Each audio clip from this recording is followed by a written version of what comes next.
to episode 0.0.6 of the Changelog, the blog and weekly podcast that covers what's fresh and new in open source. Open source moves fast. Keep up. As you know, I'm your host, Adam Stacoviak. If you want to get a hold of me, do it on Twitter. My handle is AdamSTAC. And I'm Win Netherland, and you can reach me on Twitter at Penguin, PENGWINN. And we decided to outsource the talent for this week's episode, talking with Stephen Bristol from LessEverything. Hey, thanks a lot. So, who did you get to outsource it to? Oh, you were speaking. What? No, You not yourself. me. You're the talent. No. Yeah. I'm the shill. So tell everyone who you are and what you do, Stephen. Sure. My name is Stephen Bristol. I run a company called LessEverything, and we have a few products of our own, the biggest one being something called LessAccounting.com. Along with that, we have a time tracker called Less Time Spent and a project management tool called Less Projects. And we also do a consultancy where we help other people build great products. About a year and a half, almost 2 years ago now, we released an open source social network called Loved by Less, Rails application for the rest of the world to enjoy. And we just keep working at it and working hard and trying to make money and make people happy. Do you also have something very cool happening soon? I mean, well, back in October, something very cool. LessConf out in Jacksonville, and then you got Less Cruise going on too, right? Yeah, in fact, in October we had the 2009 edition of LessConf, which was the first one, and we've got a fun kind of vacation getaway called Less Cruise going on in April. If you go to lesscruise.com, you can check that out, and it's not too expensive, and it's just a chance to kind of everyone to get together and hang out for a few days at sea. We're going to do a bar camp at sea just for fun, and we actually are going to have LessConf 2010. Was just announced the other day. Going to be in May in Atlanta. So I don't know that if there are any details yet on the website, but you can certainly check out and see if you want to come. If you're curious, you can. If it's worth coming, I would say search Twitter for LessConf and see what people thought of the day and if it's worth coming out for the day of conference. Absolutely. I know that I had a blast going there. I didn't even know that you had announced the 2010 edition. That's well, if fantastic. you followed us on Twitter, you would know. We announced it the other day. I do follow you on Twitter. I know. That's why I'm giving you a hard time. Don't take it personally. He doesn't read my tweets either. You know, maybe I have to do one of those things like Bradley did where he created a special list for people he cares about. And I have to put people in that premium list. You know, I may just build a micro app for you, like We All Hate QuickBooks, and just has all the tweets you should read right there. Tweets for Adam. Yeah, exactly. Are you one of these guys, Adam, that has thousands of people you follow? No. Matter of fact, I trimmed my followings quite a bit. Yeah, and, I actually that's a good point because from the Web 2.0 show's Twitter account a couple days ago, like Monday I think it was. I tweeted out, because you know Tweet Blocker, right? HashRocket's Tweet Blocker. Mm-hmm. Well, I wish they had a reverse of that, where you can actually do the same thing but apply it to the people you follow versus who follows you. Hey, maybe I don't know. What would the reverse of it be? Well, if you're going to do it against your followers, you're trimming your followers based on whether or not they're a spammer or whatnot. And they basically take your right. list of followers and put them through an A, B, C, D, E grade. And the right. E's obviously the crap ones. The D's are – and I don't know what the algorithm they do to rank them, but they essentially go through and rank the people who follow you. And you can decide to just unfollow everybody in E and unfollow everybody in D. And I'd love I think the algorithm really just counts the number of times the word social media is used in their tweets. And if it's the higher the number, the more likely it is that you're a spammer, I think. Or guru or coach. Yeah. Exactly. Right? Yeah. The more likely you use those terrible, terrible words, the more likely no one actually wants to read any of your tweets. Oh, man. I think that's why I was a D grade. Well, you're right. They should have an exception list for people like you, Adam, who are true, social media gurus and life coaches. Right. Yes. Such experience as a life coach.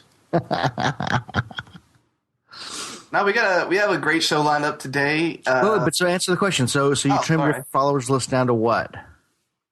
Oh, well, that was actually for let me go to Twitter. I'll tell you. I don't really know how the opposite app. The opposite app would do what? Well, the opposite app of Tweet Blocker would let you trim who you follow. Because here's the thing: I follow somebody, and after a while, if they don't perform, if they don't tweet things that I actually care about, I'm going to want to trim them. But there's really no perform. You heard it here first, folks. Adam Stack is looking for performance out of the people he follows. I don't know what that means. I mean, I know what it means from a server or from a business partner or an employee or perhaps even a lover. But from someone I'm following, I don't. That's wow. You're an interesting guy, Adam. Perform. What's wrong with you? Have certain expectations, don't you, for who you follow? Well, I mean, you follow them for a reason, right? But so you expect something. Well, right, but for me, it's really easy, right? Like I really try and limit my list to there are probably 2 or 3 or 4 bots or kind of bot accounts that I follow that are like the Rails announcement list, for example, right? They're just occasional announcements that I want to keep up with. But for the vast majority of the 100 or so people I follow, these are actually friends or less accounting customers or people who I'm on the cusp of becoming real friends with and having turning an online relationship into a genuine relationship with. And that's it. And it's tough for me because, I really only want to tweet with people who I have real relationships with. Is that why you never reply to me? Well, no, I never reply to you because you never say anything interesting. Oh. But no, I'm just kidding. You don't perform for me. Right, no, I reply to you sometimes. I know. You retweet my stuff. No, I'm just messing with you. Yeah. No, it's cool, though. I mean, I'd like to do what you're doing, like to have only 100 or so people, but, and this comes from growing into Twitter, too. Like, Twitter has evolved, and right. I think as a user of Twitter, I've evolved on how I use Twitter. I mean, over time, I've learned, new etiquette, and I've got tons of people that I followed ages ago that I probably don't want to follow anymore. And I'd love to have a tool that helps me better choose that rather than me take. How many people are you following? Right now, honestly, it's 576. Oh my God! So you are one of those people I'm talking about. You really just have to look at people who are adding you or DMing you. No, you can't follow the stream, right? It's too big. No, I don't have a really. Yeah, I guess the stream is a little bit big, but I do value. That's what she said. I do value a lot of the things that I hear from my Twitter list, even though I don't actually have a relationship with them. But that explains. It's kind of like an RSS reader in a sense. In that case, I do keep up with certain people on the beat. Right, but that explains why you missed our announcement about LessConf 2010 because one or two tweets might easily slip through that fire hose of information. Absolutely, yeah. Right. How do you do it? I've started to move more and more towards lists. I do follow quite a lot of folks, but most of that's just based on karma. If you follow me and you're interesting, I'll follow you back. But it's once you get past 10 people on Twitter, it's kind of like hanging out with my relatives from Mexico. It just watch the faces and listen for your name. You have relatives in Mexico? I do. I didn't realize you were from Mexico. Or you're not from Mexico. Where are you from? My uncle married a lady from Mexico, so I have some Spanish-speaking relatives that. Ah, sí, muy bien. So what do you want to talk about? Open source. Who's your favorite open source contributor of all time? It doesn't have to be someone famous. It could be, a buddy of yours that wrote a really cool library. When you want to go first? Good question. Yeah, that's really Rain. Rain who? What is his last name? It escapes me. But he had a really not Rain Wilson. No. Rain Heinrichs? Heinrichs. Thank you. Really? Rain? He had one of the most impactful open source contributions I've ever seen. Which was that? He added an apostrophe to a README. He became a contributor to an open source project once. I loved it. That was one of the ones where once you do a contribution, you get commit rights? I believe so, yes. Yeah, so then you could go and, someone could do that and then everything up. Adam, what about you? I don't know if I have any specific favorites. I don't really know what to gauge it by, but I could certainly say that there's been a few that have changed some of the things that I've done this past year and changed some of the things I'm focusing on.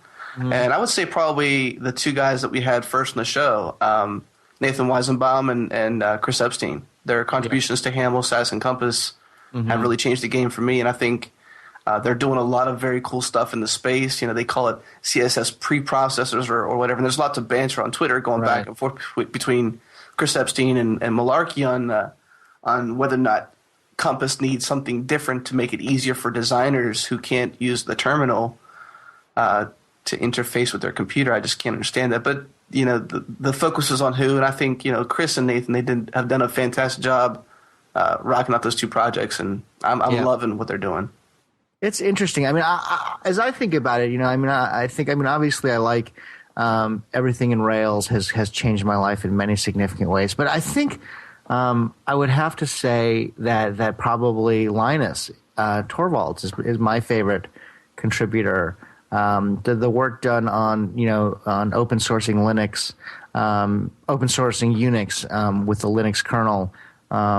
And consequently unseating Microsoft or beginning to unseat Microsoft, and has allowed Apple to make such a fantastic product. Although I guess Apple, I think I'd have to say Linus. I think as trite as that might be, I apologize for that. No, I would say the same thing about Linus, and I would also commend him on Git. Like Git has changed a lot of our lives, in this past 2 years. Mm-hmm. It's done quite a bit for GitHub coming across and being able to be successful like they have been, and then that also trickles down to us being able to have far more social code. And so, what do you guys think Git would be without GitHub, though? I mean, it would be Mercurial. Yeah. I mean, basically, right? I mean, it'd be the core, the kernel team, and then the Rails world, right? And that's about it, right? The GitHub, I mean, it was just such a, I mean, and I thought it was stupid when it first came out. Like, who the hell want that? But it's such a good idea, and they just did such a nice job with the UI of being able to see who and when and what, and it really a nice tool. Absolutely, and a lot of the links we're going to talk about, a lot of the projects we're going to talk about today are, I'd say 90% of them, 99% of them are hosted on GitHub. So, I mean, they've powered the people we are going to talk about today. Well, yeah, because we have to talk about my favorite feature, the changelog. That's true, yeah. And the favorite feature is what? The nifty little watcher and fork icons that we have on the website. Have you seen those, Stephen? No, on the changelog website? Yeah. So for each show there, we are you okay? Yeah, I'm back. Sorry. Okay, good. I was about to hang up and call 911 for you. No, I appreciate that. It's very sweet.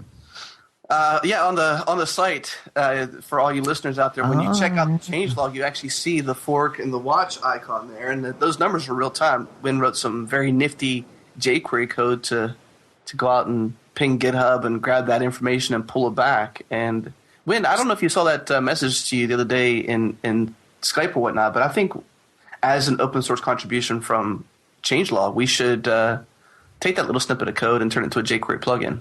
Yeah, perhaps.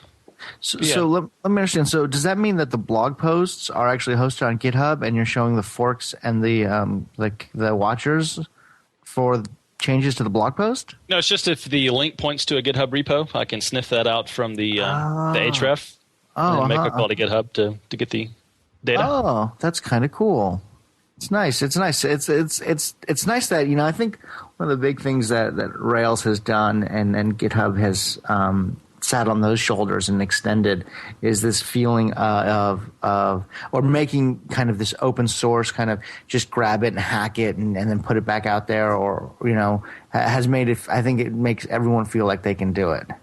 Oh, absolutely. And the fork queue is one of my favorite features of GitHub. If you have an open source library and you've got folks that are pushing pull requests back to you, right? Then it makes it super simple just to go in and merge the ones you want to merge into your integration branch, and then accept the changes that you want to accept. It's just really simple to run an open source project on GitHub as opposed to Subversion or any other source control out there. News of the week. What do we have on tap, Adam? Well, first up, we got two cool projects that actually come together, Rack-A-Mole and Whack-A-Mole.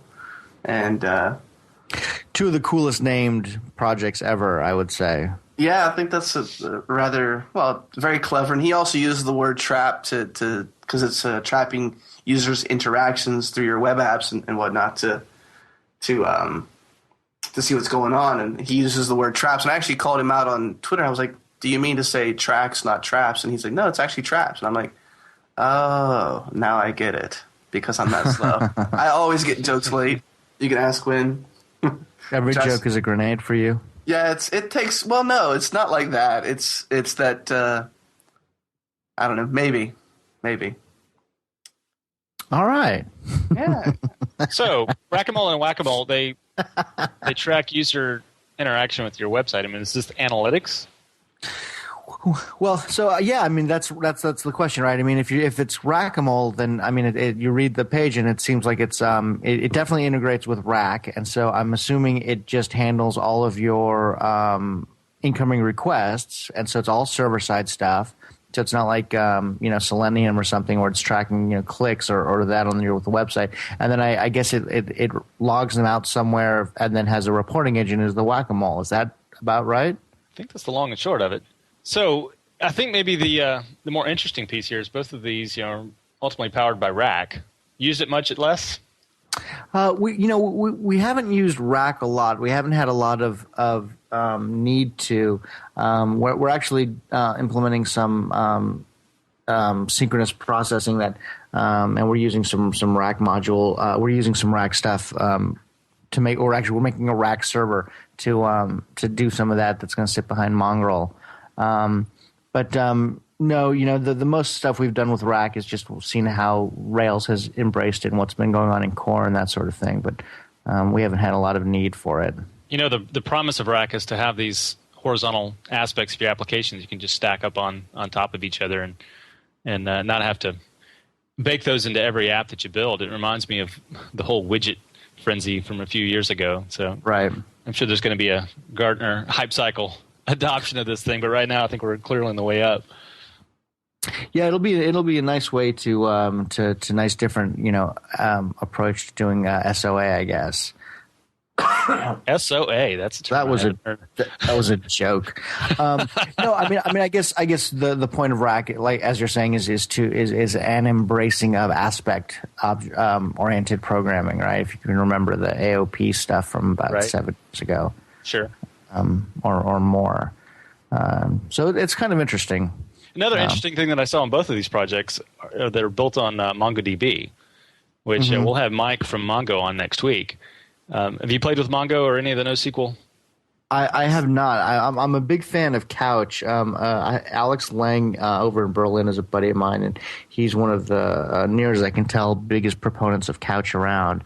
And so I really like the idea, and I like a lot of the capabilities, and I keep toying with the idea of switching this app over, or let's write our next app in it. And when it comes down to it, I just haven't done it, but I really like the concept. It's really a different way of programming your data layer to think documents instead of relational tables. It's not a silver bullet, but it is a cool technology. Well, that's just so if it's not a silver bullet, and what isn't? Because near as I can tell, it's better for everything. So what isn't it better at? It's not as good for transactional type reads and writes. So especially with less accounting, I don't think you want to use it because you're dealing with money, right? You need to be able to do transactions and things of that sort. I think so, but most actually in less accounting, most of what we do are single transactions. There's not a lot of multi query transactions that we do in less accounting. I mean, for goodness sakes, it's addition and subtraction, right? It really shines when you have asymmetric data, right? So I build a lot of mashups, and it's phenomenal for Mongo or Couch or any of these NoSQL stores just to be able to take a hash that comes back from the API and stash it and not have to worry about a formal schema, because most of the time it's going to be read-only anyway on your end until you update it. Right. So what do you do when you actually do have a schema change? Like do you let's say you're adding a field, so all the new records obviously will get that field by default, but then the old records, do you have to have code that checks, or is there a way to automatically add those, or do they automatically get null values, or what happens? You get null values most of the time. It depends on what ORM you use. My favorite is Mongo Mapper from John Nunemaker to use for MongoDB, and so you just get null values if you reference a field that's not there. But you do still get typecasting and all of that, which is which is pretty neat. Yeah, that's nice. Well, you get that from the JSON, I guess, right? Yeah, and so that really just gives you like a handful of types, right? Right, exactly. Kind of typing. But in Mongo specifically, they extend JSON to what they call BISON, BSON, which is binary serialized object notation. And they can serialize files inline as well. But the big thing that I like about BISON is it handles dates. JSON doesn't handle dates at all. You have to do string representations and go from there. But BISON has a true date format baked in, which is pretty handy when you're doing comparisons. So look out next week. We'll have Mike from Mongo talk about MongoDB. I'm excited about that interview. Yeah, I'm excited about hearing that. I think I'm going to go to my favorite Indian restaurant and have a Mongo lassi while I listen. They've taken a lot of grief for the name Mongo. Have they? They have, and they wanted to name it for humongous. What's funny though is when we first started with the Mongo back earlier this year, if you searched Mongo, the few first top hits on Google were the gingerbread man from Shrek 2, the large, giant gingerbread man, because his name is Mongo. That's awesome. It also reminds me when I was searching for Tokyo Cabinet before Mongo. The first hit was a Google map of downtown Tokyo for a cabinet maker. Nice. So the importance of naming your open source software well. I think after a while you start to gain rank. Like the first few weeks or so, it takes a little while, but all the in links from Twitter and various social networks and GitHub and blog posts, they all start to stack up and create your worth and give you rank. That always entertains me when people start trying to compare the popularity of Ruby and Python and Django and Rails and all of these different languages and frameworks when they don't look at the fact that some of these words are more common than the others, right? So if you look at how Ruby is, kicking Python's butt, well, if you look at the Google searches for Ruby, they're a lot of times talking about the actual gems, not the Ruby gems, right? But, those should really count too, right? Because Ruby's just that much better. Should get bonus points for picking a common name, right? Well, I don't know. I'm being flippant now, but... Oh, I'm with you. It's like searching for the Mac program, the organizer Things. Right? Yeah, right, exactly. Google Things. I know. It's like we have some friends in Ireland, the Contrast IE guys, and they have a product called Exceptional. And it's the exact same thing, right? This product does exception notification, exception aggregation and stuff. And it's a great product, but, it's just it's terribly named in that sense because the word is so common. Well, it's actually getexceptional.com. This could be an interesting detour. So you got this whole naming scheme at LessEverything, right? Mm-hmm, exactly. So how many domain names do you have on deck that you've registered and haven't developed yet? 15,000. LessEverything in the English dictionary, right? Yeah, right. No, I think we probably have 100 or so registered. Probably 30. No, it's not. Probably we probably have 30 or less that we're not using. How about that? I got you. And because generally we're pretty lucky in that if you take a word and you prepend less to it, no one has the domain name yet. Right. So we don't really feel that. At first we kind of felt the need to go out and buy some stuff, but at this point it's basically, if we're planning a product or if we think we're going to do something, and or if that name is just perfect, then we buy it. But otherwise we don't. And there are only actually 2 domains out there that we want to buy that are owned by someone else that we're going to have to negotiate with or do something with sooner or later. So listeners, if you think you have a cool Web 2.0 product, go out and put less in front of it, register the domain, and squat on it, and Mr. Bristol. And get sued, right, exactly. Actually, no, seriously, we're actually talking to a good friend of ours, Jesse Lamb is not my lawyer, is going to do some trademark work for us. For the less branding stuff, and as much as I hate the thought of suing someone or pursuing someone or sending a cease and desist or any of that frickin' nonsense, that apparently that's exactly what we have to do, or we risk losing our own name. Is there the part of that process is defending people who are using even things that are like your name. And so we have to, shortly we're going to be defending it or risk losing the rights to it. Unfortunately, that's the way the legal system is in this country. No, that's exactly true with that, because if you don't defend yourself, it's like saying, they can have it. I don't care about my what should be my trademark, and you're not defending it. And and apparently this comes from old, as I understand it. I'm far from an attorney, although you should contact Jesse Lamb, who's not my lawyer, if you're interested. To have I do follow him on Twitter. Yeah, he's a good guy down in Tampa. This comes from old English common law, and it's not just true of trademarks, because I don't think they had trademarks in old English common law, but I'm not positive on that. But it comes. This was true in property as well. So, for example, if you have in this country to this day, my understanding is if you have like a driveway or something, or you have like a plot of land, and you let the local kids cut through the corner of your land, maybe it's derelict and you're not using the land for X number of time, whatever that is, and then you try and put up a fence to so they can't do that any longer. If you've allowed them to do it for whatever length of time, they can actually sue, and now that walkway, it becomes you still own it, but what's the word for it? Public domain. There's like an easement or something, some public easement for it, because you've let it become part of the public domain or public usage or something. Common space.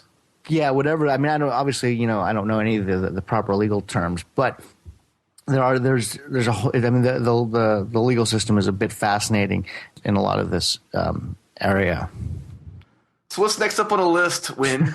Puppet Dashboard, a web interface for the popular Puppet configuration management tool. So this interface looks pretty cool. When I heard about this, my first reaction was, shit, they don't already have a public interface, a web interface? Because Puppet is kind of a cool tool, but I was surprised that this was new.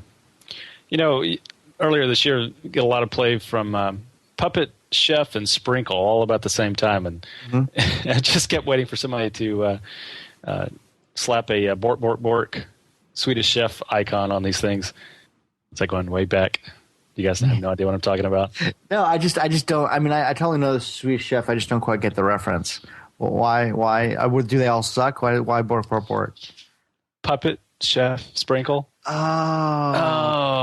I did not get the reference. That was way too clever tough. for me. That was. I understand why you feel dumb, Adam. That was really, really good. Dumb. Jeez, he really takes me to the bottom. Isn't that what you said, Adam? You have a crap load of followers. You can't follow that. You're an idiot. Isn't that what you said? I bring him on the show to ridicule me. I love it. Keep you grounded. Yeah, it keeps me humble. Well, so I'm not ridiculing Win, right? I don't know Win that well, so I'm not. But I like you, so I feel like it's. I wouldn't do that if I didn't like you. I know. That was my first reaction too. Was pretty much your reaction, which is like they don't have a web interface for this already. Right. Yeah, no, I guess the answer is no. I guess not. Well, what else we got? We know the next one. I don't think we have to go on public too much longer. Doc split was kind of cool because this was actually mentioned in was it 0.0.5? 5? Yeah, 0.0.5 of the changelog. We talked with Jeremy Ashkenaz. Thank you. From Document Cloud. And there was, when I was at the Ruby meetup last night. Is he Jewish? He is. Ashkenazi. That's right. Yeah, that's exactly right. And so a unfortunate misspelling in the show notes led me to mispronounce his name. That's why, throughout. So it's kind of an inside joke. Jeremy, or Wynn called Jeremy Ashinkas. I transposed some letters. And then that translated onto me, which I adopted the mispronunciation of it. And every time I'd say Jeremy Ashinkas, we would go off on a banter about his misplacement and misusage of the word, and he mispronounced it. So that was apologies to Jeremy. It's no reflection of the fine code that he's. But an awesome project, and really awesome project. Doc Split comes out of that, and I was actually at the Ruby meetup last night, and I was talking to a few people about that show and that podcast. So I mean, I'm really glad we had Jeremy on the show because there's lots of good information in that episode that was really helpful. Underscore JS is still my favorite, I think, out of that whole document cloud project. Have you seen this, Stephen? No, I haven't seen. I mean, I haven't seen the _JS. What is that? _JS is it brings a lot of Ruby type array and enumeral methods to JavaScript. So things like first, last, each. Right. But somebody wrote all that stuff like 3 years ago. There's a lot of frameworks that have it out there. Prototype has it built in. I've seen a lot of somebody wrote type plugins that do this, but yeah, there was. I mean, I don't remember exactly, but there were a couple of JavaScript libraries that did that. I think years ago, and this one's cool because it doesn't pollute the the object prototypes, and it's more functional. Well, wouldn't you want it to? Not necessarily. Sometimes that can lead to unexpected behavior if you. Yeah, I mean, I guess so. I guess if someone else has already taken that function name, but yeah, I mean, I guess I can see that. I tend to kind of enjoy doing straight up monkey patching on JavaScript objects in JavaScript rather than and I agree with not polluting the global namespace in general, but for application specific stuff, I just don't care that much. Right. We always find our way back to Hamel, Sass, and Compass, don't we? Middleman, a static generator for Hamel, Sass, Compass plus YUI compression. Yeah, this was kind of neat because, when you and I have talked a few times about my usage of Static-Matic and kind of where that falls down is whenever you have to go beyond just generating a static site, what do you do? And so I thought this was kind of unique that it actually takes some of the same approach. It's actually built on top of Sinatra. So pretty much anything you could do in Sinatra, you could do with Middleman. I'd like to do a Google search of inspired by Sinatra. It seems like every other project I discover lately is some sort of port of Sinatra to some other language. Use Sinatra much, Stephen? Not too much. Generally we don't do things that. Generally we just use Rails in lieu of Sinatra. I guess I kind of feel like Sinatra is for really small stuff. And once you get to a certain something, then you should just use Rails and you get all. What about stuff. We All Hate QuickBooks? Is that Rails or just static or? Yeah, no, it's actually quite old, and it's Rails with a gigantic and just basically a cache. So anytime a page is loaded, it just caches. So yeah, it's all just it's an old Rails app. I think it's been out for almost 2 years now. Of course, I'm referring to weallhatequickbooks.com. If you haven't seen it, check it out. It's a really entertaining look at tweets that mention QuickBooks. Yeah, this was something my business partner, Alan Branch, who is at LessAlan on Twitter if you want to follow him. And you should follow him because he's really funny. And he doesn't like it when I have more followers than him, so please follow him so he feels good. But this was just kind of a marketing idea he had. This was before people were really using Twitter for business. So this was a couple years ago, and Alan was following the word Twitter, following the word QuickBooks, and what he noticed was that almost all of the tweets about QuickBooks were negative. And so he said, let's put together this little thing that basically just shows the public stream for the word QuickBooks, and call it We All Hate QuickBooks. And so we put it up, and we got some press on it right away. Got some nice marketing play about it. A lot of people in marketing thought it was really good. And it was really funny because before we launched it, we were working with we had hired someone to do some SEO stuff for us. And she kind of freaked out. She's like, no, you're going to get sued. You're going to get sued. I don't want to be any part of this. It's going to be terrible. No good can come of this. And our attitude was, that getting sued over this would be the best thing that ever happened to us. Because can you imagine the great publicity we'd get? We'd get on TechCrunch. We'd get all kinds of people. Like our name would just grow if QuickBooks, if Intuit actually sued us over it. And unfortunately, they didn't. But God, that would have been fantastic. Who did the design? Alan. I love the CSS parallax at the bottom. Yeah, that's nice with the little angel and devil penises. Yeah, and the flames. Yeah. Yeah. So now we've given every listener enough reasons to go and check it out.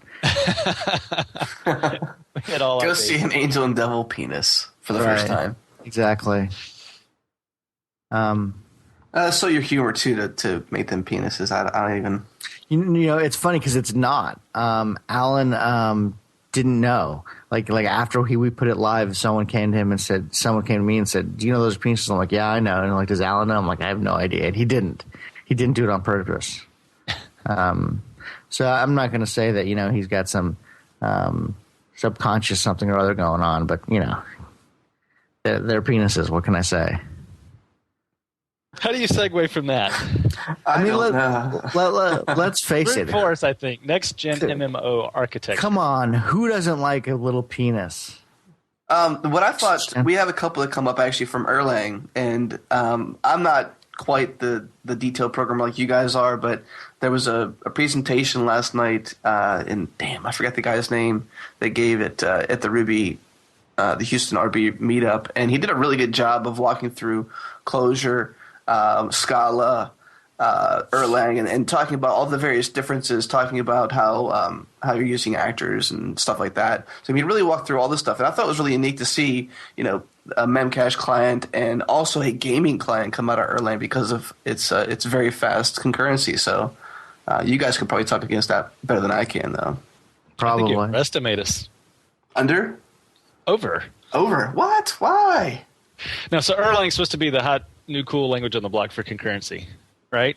Yeah, so definitely. I can think, unfortunately, it's a really cool tool that I haven't found a use for yet. How about you?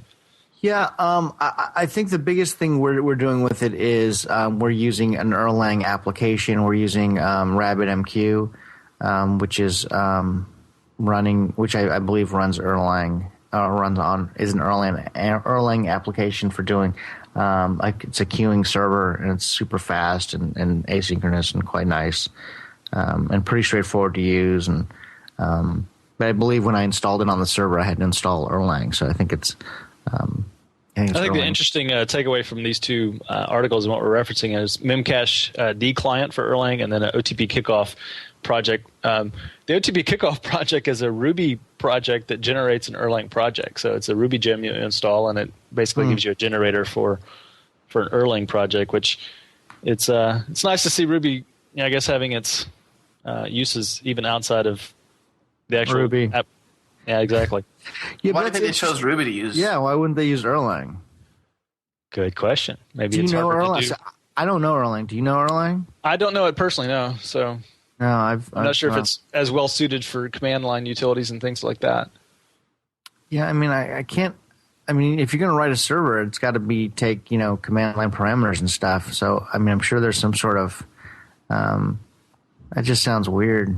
Why you wouldn't? Well, it's kind of analogous to what we're doing with Compass WordPress, right? Where we have Compass Gem and Ruby scripts that generate WordPress templates and things of that sort, just because that's the language. It's a better tool to use. Yeah, I guess so. I mean, no, I guess the point is that if there's an Erlang memcached client, then it's the point is that Erlang is kind of growing in popularity and probably becoming more. Getting some more love and some more attention from more people, right? Let me know if I'm wrong here, but didn't Erlang get sort of hot about 2.5 years ago, sort of to get a lot more press, especially from like the pragmatic programmers writing books about it and doing various screencasts and stuff? But it's an old language, isn't it? It's like 20 years old, or even older. I think it's I'm pretty sure it's fairly old. It's been around a while for in the telco space. I think you're right. Yeah, it's mostly used in enterprise and. Some of the examples they gave last night was being able to process, a billion calculations sort of, very, very quickly, whereas anything else might just crash. And according to Wikipedia, which is always correct, yeah, it was first created in 1986. Yeah, so it's about that's what he thought. He said it's about 20 years old. How about the MMO architecture? Did that intrigue you by any means? That was your link, buddy. I know that's about. I don't read your links. Why not? Because you don't perform. Oh boy, I thought this was kind of cool to see this like a gaming framework architecture come out of something like this, and I guess it's only assumed that it would make sense because of its ability to have what we just talked about, the multiple threads addressing the same memory space and not have the locking and the issues. It just makes sense to have like a massively multiplayer online game be able to be built on top of something like this. Yeah, I mean, as someone who's not really a gamer, I guess I'm not either, but I just thought it was a very unique usage of something like this. And to be quite honest with you, whenever I actually have to give a hat tip to Technoweenie because I saw him tweet about it, and I thought, well, yeah, why not post it? Because it's fresh, it's new, it's open source, it fits the bill. I mean, to me, the big MMO that I play is Twitter, right? I mean, it's just a different perspective, right? But I mean, it sounds awesome. For do you guys use moving on? Do you guys use Lighthouse? No, probably not. No, really. You use Less Projects. We use Less Projects. Yeah, I really. I mean, I don't know how Lighthouse is today, but I tried to use it when it first came out, and that UI just sucked ass so bad. I mean, I like Rick Olson a lot, but for a bug tracking software, and apparently it's gotten better. It's a funny story. I tried to talk to in a drunken stupor. I tried to talk to Rick and Courtney about this at RubyConf 2007 in Orlando, and I tried to explain that as someone who runs because we use Lighthouse for Loved by Less, although we don't use it much. Who runs a open source project on Lighthouse? I just it's so hard to use. The UI is just so difficult. I don't ever quite know where this is or that is and what this is and how to make this or that happen. And then the really humorous part for me was that rather than either Rick or Courtney actually stop and try and listen to hey, this guy actually has a UI issue, like maybe we're doing something wrong, maybe I can listen and hear what he has to say. Courtney proceeded to show me how to do all that stuff. And I just thought, and not to take anything away from the guys, I think these guys are great, and I wish them nothing but the best, and nothing. I really dig these guys, but I just thought that's the fun. That it just made me laugh, right? That approach, right?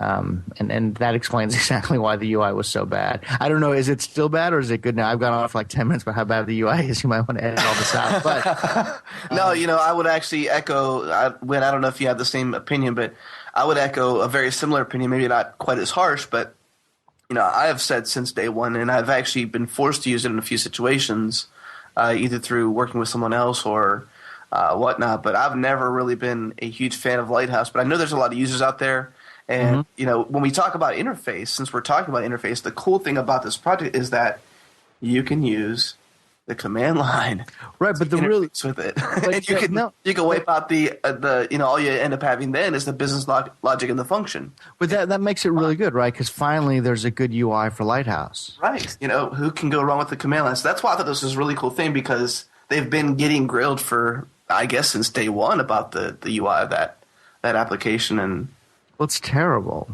Yeah, it's.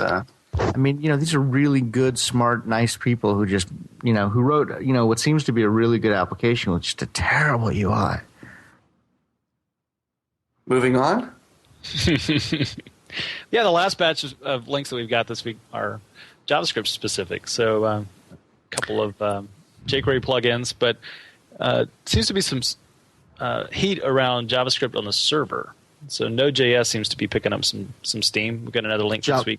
JavaScript on the server? Who's doing that? JavaScript on the server with Node.js. Have you seen this? No. It's a framework written on top of Google's V8 engine. So okay. Seems to be gaining some steam. I've seen a lot of projects that are built on top of this. Last week we covered Wrestler from Dan Webb, which is a REST interface built on top of Node.js. And this week we're talking about Picard, which has a lovely picture of the Enterprise captain on its README. Nice. We always get bonus points for creative READMEs, don't we, Adam? Yeah, I think if you can be out there or something fun with your READMEs, make them more entertaining, it's always a good thing, right? Absolutely. Yeah, this one is a micro framework for Node.js that, again, looks a lot like Sinatra. So it's just interesting to see how we've come full circle. So, Adam, if you were to read my tweet, you would have seen a tweet last week about JavaScript, and I'm sure it's made the rounds on Twitter because I picked it up from someone else. But essentially said JavaScript's the frumpy chick from high school that turned out to be incredibly smart and hot 10 years later. Yeah, John Ressig. It's a quote from John Ressig, and then it got picked up by a bunch of us. Yeah, it's a great quote. So JavaScript on the server. Ever going to need it? I mean, I don't know what to say. Which would you rather code in, JavaScript or Ruby? Either server side or client side. Oh, me personally, Ruby. Okay, so me too. So I'm going to say no. I'm going to say that that as long as JavaScript isn't Ruby, I'm going to prefer Ruby. So I'll code Ruby on the server, and I'll let Steve Yegi enjoy JavaScript and Rhino on the server in his what did he call that thing? It wasn't Rhino was the JavaScript engine he was using. What did he call that thing? Do you know what I'm talking about? Yes, I do, and it's on the tip of my tongue. Yeah. Anyways. That about wraps the show. I'd like to close there if we can, because I know Wynn's got to run here in about literally 2 minutes. He's got a hard stop at 10:30. But, Steven, it was a blast having you on the show. I really appreciate you taking the time out. Yeah, thanks so much, Steven. Thanks, Wynn. It was a definitely an experience that you must enjoy. Steven Bristol, my friends. Protect me from myself. I will. All right, bro. Thanks a lot, guys. Later.